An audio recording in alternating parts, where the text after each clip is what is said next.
નમસ્કાર મિત્રો, દરેક પેન્શનર મિત્રો, નિવૃત્ત કર્મચારી મિત્રો અને EPS 95 પેન્શન ધારક મિત્રો માટે આજનો આ વિડીયો ખૂબ જ મહત્વપૂર્ણ છે.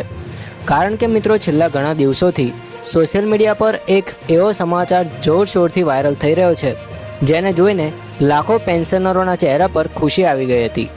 ઘણા લોકો એકબીજાને ફોન કરવા લાગ્યા, ઘણા લોકોએ વોટ્સએપ ગ્રુપમાં મેસેજ શેર કર્યા, ઘણા લોકોએ કહ્યું કે હવે આખરે સરકાર જાગી ગઈ છે અને EPS 95 પેન્શનરોને મોટો ન્યાય મળવા જઈ રહ્યો છે.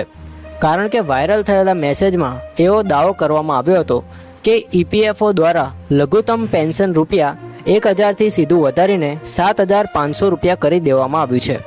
તો મિત્રો તમે વિચાર કરો કે જે પેન્શનરો વર્ષોથી માત્ર રૂપિયા 1000 કે 1500 જેવી નાની પેન્શન પર જીવન જીવી રહ્યા છે, તેમના માટે જો રૂપિયા 7500 પેન્શન મળવાની વાત સાંભળવા મળે તો કેટલીક મોટી ખુશીની વાત ગણાય.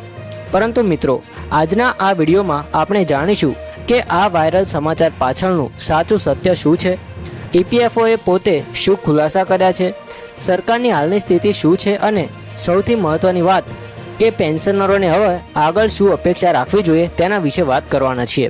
પરંતુ એ પહેલાં એક નાનકડી વિનંતી છે કે જો ચેનલ પર નવા હોય તો અત્યારે જ સબસ્ક્રાઇબ કરી લેજો, કારણ કે આ ચેનલ પર અમે દરરોજ પેન્શનર તેમજ સરકારી કર્મચારીઓને લગતી તમામ માહિતી લાવતા રહી છીએ. તો મિત્રો આજકાલ સોશિયલ મીડિયા પર કોઈ પણ સમાચાર ખૂબ જ ઝડપથી ફેલાઈ જાય છે. ઘણા લોકો સત્ય તપાસ્યા વગર મેસેજ ફોરવર્ડ કરી દે છે અને ત્યારબાદ લાખો લોકો સુધી ખોટી માહિતી પહોંચી જાય છે. ખાસ કરીને જ્યારે વાત પેન્શન, પગાર વધારો, DA એરિયર્સ, 8મો પગાર પંચ અથવા EPS 95 પેન્શન જેવી બાબતોની હોય ત્યારે લોકો તરત જ વિશ્વાસ કરી લે છે. કારણ કે દરેક પેન્શનરને આશા હોય છે કે હવે કદાચ તેમની આર્થિક સ્થિતિ સુધરશે. છેલ્લા ઘણા વર્ષોથી EPS 95 પેન્શનરો સતત સરકાર પાસે માંગ કરી રહ્યા છે કે લઘુત્તમ પેન્શન વધારવી જોઈએ. ઘણા સંગઠનો સતત આંદોલન કરી રહ્યા છે, રજૂઆતો કરી રહ્યા છે, દિલ્હીમાં ધરણા ધરી રહ્યા છે, સરકાર સમક્ષ પોતાની મુશ્કેલીઓ મૂકી રહ્યા છે. કારણ કે મિત્રો આજે રૂપિયા 1000 પેન્શનમાં કોઈ વ્યક્તિનું ગુજરાન ચાલવું લગભગ અશક્ય બની ગયું છે. મોંઘવારી દિવસે ને દિવસે વધી રહી છે, દવાઓ મોંઘી થઈ રહી છે, હોસ્પિટલના ખર્ચા વધી રહ્યા છે, ઘર ખર્ચ વધી રહ્યો છે અને આવી સ્થિતિમાં ઘણા વડીલ પેન્શનરો આર્થિક સંકટનો સામનો કરી રહ્યા છે. આ પરિસ્થિતિ વચ્ચે સોશિયલ મીડિયા પર એક એવો પરિપત્ર વાયરલ થયો છે. આ પરિપત્રમાં એવો દાવો કરવામાં આવી રહ્યો છે કે શ્રમ અને રોજગાર મંત્રાલયે EPS 95 હેઠળ લઘુત્તમ પેન્શન વધારીને રૂપિયા 7500 કરી દીધી છે અને તે 1 મે 2026થી લાગુ પણ થઈ ગઈ છે. મિત્રો આ મેસેજમાં સરકારી ભાષા, સહી અને સર્ક્યુલર જેવો દેખાવ હોવાથી ઘણા લોકોને આ સમાચાર સાચા લાગ્યા. કેટલાક YouTube ચેનલોએ પણ તપાસ કર્યા વગર વિડીયો બનાવી દીધા. ઘણા લોકોએ પોતાના પરિવારજનોને કહી દીધું કે હવે દર મહિને 7500 રૂપિયા મળશે. ઘણા પેન્શનરો આશા રાખવા લાગ્યા કે હવે તેમની મુશ્કેલીઓ ઓછી થઈ જશે. પરંતુ મિત્રો અહીં જ સૌથી મોટો પ્રશ્ન ઊભો થાય છે કે શું ખરેખર સરકાર દ્વારા આવી કોઈ સત્તાવાર જાહેરાત કરવામાં આવી હતી? શું EPFO દ્વારા કોઈ ઓફિશિયલ સર્ક્યુલર જાહેર કરવામાં આવ્યું હતું? શું સરકારની વેબસાઇટ પર આ અંગે કોઈ માહિતી મૂકવામાં આવી હતી? અને તેનો જવાબ છે મિત્રો ના. મિત્રો જ્યારે આ સમાચાર ખૂબ જ ઝડપથી વાયરલ થવા લાગ્યા ત્યારે ખૂબ EPFOને મેદાનમાં આવવું પડ્યું.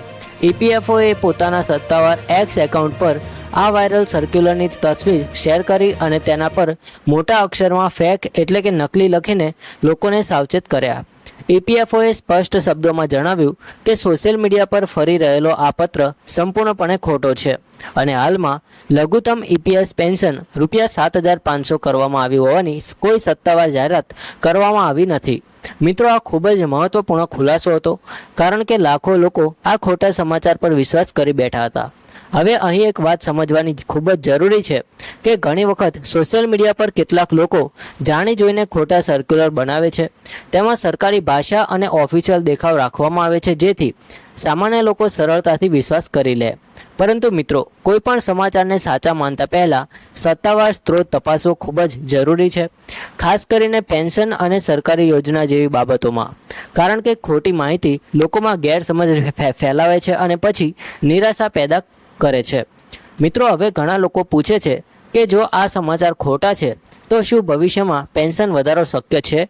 તો મિત્રો અહીં સમજવાની વાત એ છે કે EPS 95 પેન્શનરો છેલ્લા ઘણા સમયથી લઘુત્તમ પેન્શન રૂપિયા 7,500 કરવાની માંગ કરી રહ્યા છે.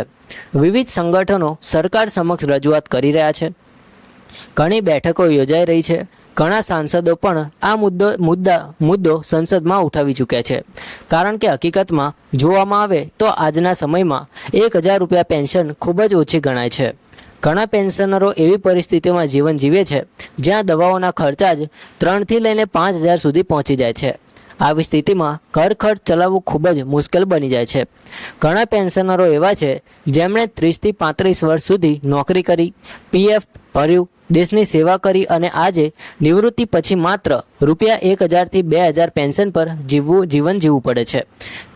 તેથી EPS 95 પેન્શનરોની માંગ સંપૂર્ણપણે વ્યાજબી માનવામાં આવે છે. મિત્રો, છેલ્લા કેટલાક વર્ષોમાં આ મુદ્દો ઘણી વખત ચર્ચામાં આવ્યો છે.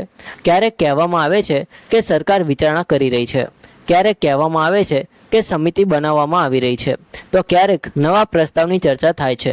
પરંતુ સત્ય એ છે કે હજી સુધી કોઈ અંતિમ અથવા સત્તાવાર પરિપત્ર જાહેર કરવામાં આવ્યો નથી.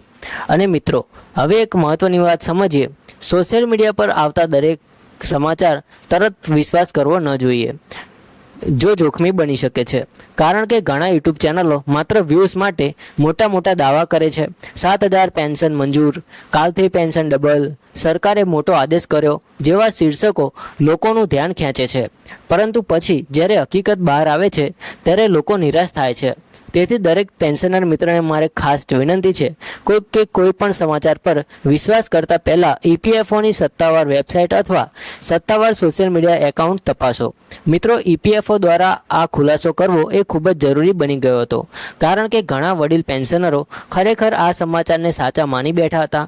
કેટલાક લોકો બેંકમાં પૂછપરછ કરવા ગયા હતા, તો કેટલાક લોકો કહેતા હતા કે હવે મે મહિનાથી વધુ પેન્શન આવશે. પરંતુ હકીકતમાં એવું કંઈ થયું નથી. અને આવી ખોટી માહિતીથી લોકોમાં ગેરસમજ અને માનસિક તણાવ પણ પેદા થાય છે. અહીં સરકારની સ્થિતિ વિશે પણ સમજવું જરૂરી છે. સરકાર તરફથી હજી સુધી માત્ર એટલું જ કહેવાય છે કે વિવિધ માંગણીઓ પર વિચારણા થઈ રહી છે. પરંતુ પેન્શન કેટલું વધારવામાં આવશે, ક્યારે વધારવામાં આવશે અને કોને લાભ મળશે તેની કોઈ સત્તાવાર જાહેરાત હજી સુધી કરવામાં આવી નથી.